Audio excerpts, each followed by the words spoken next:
Why did Mason's girlfriend refuse to have sex with him? 'Cause his wood is green. No, but seriously, fuck him. Right, so I hope you enjoyed that, because straight up, we will not be discussing this. Because firstly, what do you say about it which isn't fucking obvious? And secondly, while this largely loathed lazy-eyed lefty is likely liable for the lasciviously lecherous and lustful acts that led his languished and lacerated lady to laudably leak the load to seek litigation and leave this loser lamenting while lurking from the limelight with a laboriously long and lofty lawsuit looming over his luxurious and lavish lifestyle, we actually aren't allowed to talk about this until a verdict is reached. Go look it up. So instead, here are some footballing reasons why Manchester United did not, do not, and will not miss Mason Greenwood. Let's roll on. So when he initially broke through at United, Greenwood, quite rightly, created a lot of buzz. He was quick, exciting, and took penalties with his weaker foot. Please teach me your ways. But at the same time though, he was also impulsive, greedy, lacked IQ, and wasn't really a great passer, nor was he strong enough to hold the ball up, considering that he made it clear he wants to play up front. And yes, you can put all this down to his age. Hell, the guy isn't even 21 yet as we speak. And in all fairness, even the previous United youngsters like Marcus Rashford and Cristiano Ronaldo were similarly raw and underdeveloped at the same age. And to be honest, Rashi's still in need of development now, as I have explained in this video. Go watch it.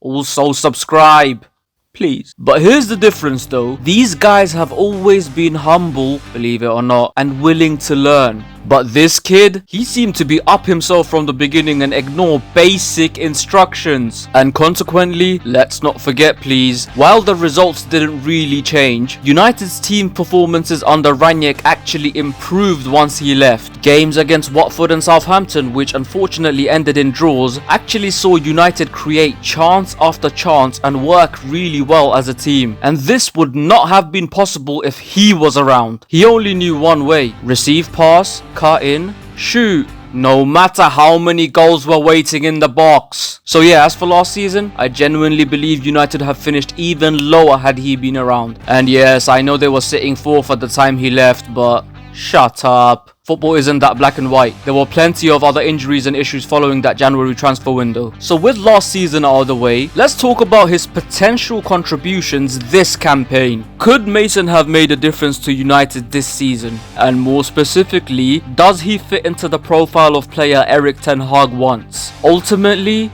no. Because let's not forget the kind of coach Erik ten Hag actually is. For those who don't know, the style of play you've seen from United in these past few games is not the Ten Hag way. This man loves to play a pass and move game which functions on the basis of team cohesion and leads to a creation of a volume of chances. You're not just seeing this now because, well, after the first two games, I think he realizes that this team isn't quite ready to do that yet. So while Mason could potentially have done the job Marcus is currently doing for the counter-attacking style Ten Hag is having to temporarily deploy, I honestly don't even think he would have done this to a high standard, because this role requires both unselfishness and quick thinking, none of which were his strengths. Like, be serious, you really think he would have passed to Anthony here?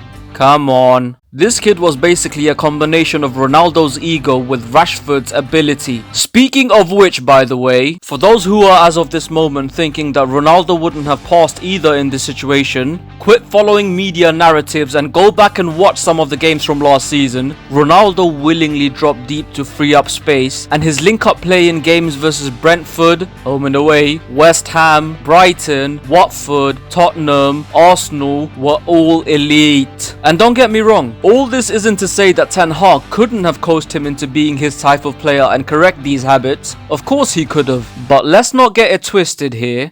This is his loss, not United's. Because while developing Mason could have eventually brought success to the club, due to his stubbornness and natural lack of ball knowledge, it would have taken an age. Whereas now that he is gone, United have actually brought a left-footed attacker with genuine world-class potential, who's hungry to learn, knows the Ten Hag way already, and is significantly more developed than Greenwood was despite only being a year older. So moral of the story, Stop posting shit like this on Twitter and realize that this kid, perhaps because he was young and English, was insanely overrated. And that is that. Agree or disagree beats indifference. I'm not gonna lie, I was a bit disappointed that I couldn't get a Freemason joke in there somewhere. But I guess you win some and lose some. Once again, don't forget to like, comment and share. And of course, subscribe. Till next time, you keep rolling.